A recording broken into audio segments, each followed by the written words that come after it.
মিয়ানমারের শান রাজ্য সেনাবাহিনীর বিমান হামলায় ১১ জন নিহত। আসসালামু আলাইকুম।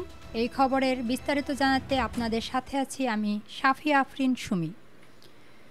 চীনের ইউনান প্রদেশ থেকে ৫ কিলোমিটার দূরত্বে নামকামের অবস্থান। মিয়ানমারের শান রাজ্যের উত্তরাঞ্চলে দেশটির সেনাবাহিনীর বিমান হামলায় ১১ জন বেসামরিক নাগরিক নিহত হয়েছেন। আহত হয়েছেন ১১ জনের বেশি।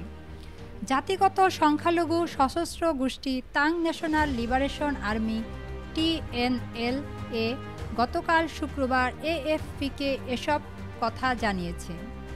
২০২১ সালে অভ্যুত্থানের মধ্য দিয়ে ক্ষমতা গ্রহণের পর থেকে মিয়ানমারের সেনা সরকারের সঙ্গে সশস্ত্র বিরোধী গোষ্ঠীগুলির লড়াই চলছে।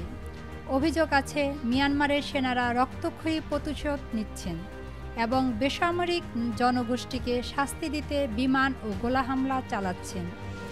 TNL-এর কর্মকর্তা এলওয়ে ইও বলেন, স্থানীয় সময় শুক্রবার দিবাগত রাত ১টার দিকে তারা নামকাম শহরের ২টি এলাকায় বোমা হামলা চালিয়েছেন। তিনি আরও বলেন, হামলায় ১১ জন নিহত এবং ১১ জন আহত হয়েছেন। নিহত ব্যক্তিদের মধ্যে রয়েছেন ৫ জন পুরুষ, ৪ জন নারী ও ২টি শিশু। হামলায় স্থানীয় রাজনৈতিক দলের কার্যালয় ক্ষতিগ্রস্ত হয়েছে। চীনের ইউনান প্রদেশের সীমান্ত সংলগ্ন এলাকা থেকে নামকামের দূরত্ব প্রায় ৫ কিলোমিটার। গত বছর কয়েক সপ্তাহের লড়াই শেষে TNL-এর যোদ্ধারা শহরটির নিয়ন্ত্রণ নিয়েছেন। সামাজিক যোগাযোগ মাধ্যমে প্রকাশিত ছবিতে দেখা গেছে বিধ্বস্ত ভবনের ধ্বংসস্তূপ সরিয়ে একজনকে বের করে আনা হচ্ছে। তাকে দেখে আহত বলে মনে হচ্ছে। একটি ভিডিওতে কয়েকটি বিধ্বস্ত ভবন দেখা গেছে। AFPর সংবাদকর্মীরা ভিডিও দেখে জায়গাটিকে নামকাম হিসেবে শনাক্ত করেছেন। এটি আগে অনলাইনে দেখা যায়নি বলেও উল্লেখ করেছেন তারা। স্থানীয় এক বাসিন্দা বলেন, তিনি স্থানীয় একটি হাসপাতালে ১৩ জন আহত ব্যক্তিকে দেখেছেন। AFPকে ওই বাসিন্দা আরও বলেন, আমি শুনেছি সন্ধ্যায় তাদের শেষকৃত্য হবে। নিরাপত্তার কারণে স্থানীয় ওই বাসিন্দা তার নাম প্রকাশ না করার অনুরোধ জানিয়েছেন।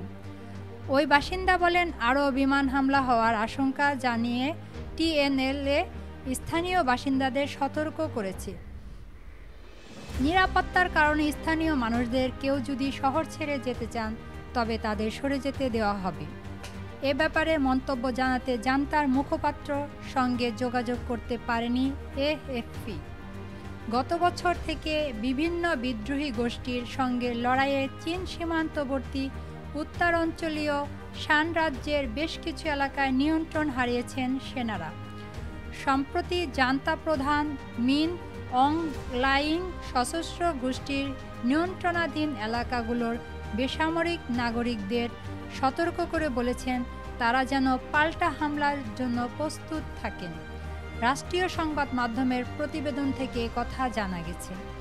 চলতি সপ্তাহে মিয়ানমার জান্তা TNL-কে সন্ত্রাসী সংগঠন হিসেবে ঘোষণা করেছে। তারা বলেছে TNL-কে যারা সমর্থন করবে এবং যোগাযোগ রাখবে তাদের বিরুদ্ধে আইনি ব্যবস্থা নেওয়া হবে। অপর দুই সশস্ত্র গোষ্ঠী আরাকান আর্মি ও মিয়ানমার ন্যাশনাল ডেমোক্রেটিক অ্যালায়েন্স আর্মির MNDAA বিরুদ্ধেও একই কথা প্রযোজ্য হবে বলে উল্লেখ করেছেন তিনি।